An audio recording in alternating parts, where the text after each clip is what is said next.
এর সাথে দৃঢ় বিশ্বাসের সাথে এই চারটা আমল নিয়মিত করবে। সকল পেরেশানি থেকে, সকল টেনশন থেকে বের হওয়ার পথ আল্লাহ তাআলা অলৌকিকভাবে তার জন্য আবিষ্কার করে দিবেন ইনশাআল্লাহ।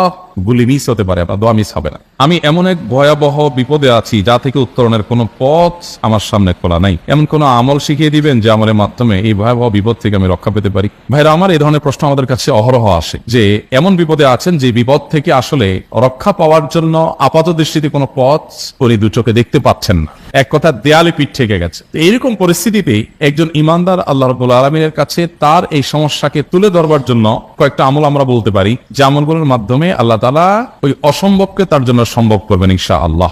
এবং এই আমলগুলোর চর্চা আমার জীবনে আমি করে দেখেছি, এগুলোর প্রয়োগ করে দেখেছি, আমলগুলো করে দেখেছি। আলহামদুলিল্লাহ, যেখানে মনে হয়েছে এই সমস্যা বাহ্যিকভাবে সমাধান যোগ্যই না, আল্লাহ তাআলা সেটাকে অলৌকিকভাবে সমাধান করেছেন। আমার জীবনে বহুবার আমি দেখেছি।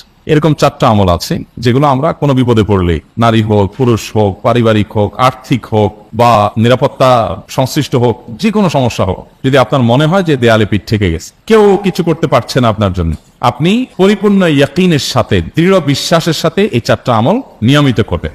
এবং আমি বহু মানুষকে পার্সোনালি এটার পরামর্শ দিয়েছি, ওনারা আমল করেছেন, আমল করে উপকৃত হয়েছেন। এরকম বহু মানুষ আছে, বৃদ্ধ মানুষ, বাবা ক্যান্সারে আক্রান্ত হয়েছেন অনেক দেরিতে, আল্লাহ তাআলা অলৌকিকভাবে সাহায্য করেছেন। হ্যাঁ, কখনো যদি আল্লাহ তাআলা এই আমলগুলো করার পরও আমার বিপদ দূর না করেন, তাহলে হয় আমার আমলের মধ্যে কোনো ত্রুটি ছিল, অথবা আমার এই বিপদ দূর না হওয়ার মধ্যে আমার জন্য কোনো কল্যাণ নিহিত ছিল। আল্লাহ তাআলা আমার দোয়া কবুল করে যে উপকার হতো তার চেয়ে বেটার কিছু হয়তো আমাকে দিবেন, এই ইয়াকিন একজন ইমানদারের থাকবে। সেই চারটা আমলের এক নম্বর হলো ইস্তিগফারের আমল। ইস্তিগফার, আপনি ফেসে গেছেন কোনো জায়গা, কোনো উপায় পাচ্ছেন না, আপনি ইস্তিগফার করতে থাকেন। আস্তাগফিরুল্লাহ ওয়া আতুবু ইলাইহি, আস্তাগফিরুল্লাহ ওয়া আতুবু ইলাইহি, আস্তাগফিরুল্লাহ ওয়া আতুবু ইলাইহি, আস্তাগফিরুল্লাহ, আস্তাগফিরুল্লাহ, আস্তাগফিরুল্লাহাল্লাযী লা ইলাহা ইল্লা হুয়াল হাইয়ুল কাইয়্যুম ওয়া আতুবু ইলাইহি ওয়া লা হাওলা ওয়া লা কুওয়াতা ইল্লা বিল্লাহ।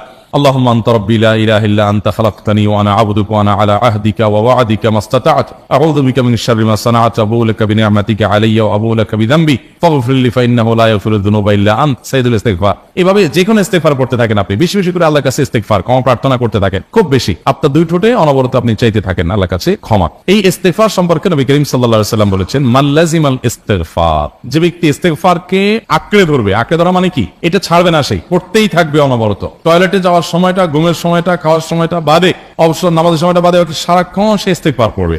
এরকম যদি কেউ করে, আল্লাহ রাব্বুল আলামিন জাআলাল্লাহু লাহু মিন কুল্লি হাম্মিন ফারাজা ওয়া মিন কুল্লি যিকিন মাখরাজা, সকল পেরেশানি থেকে, সকল টেনশন থেকে বের হওয়ার পথ আল্লাহ তাআলা অলৌকিকভাবে তার জন্য আবিষ্কার করে দিবেন। এবং আমি আমার জীবনে যেটা বলেছিলাম, বিস্তারিত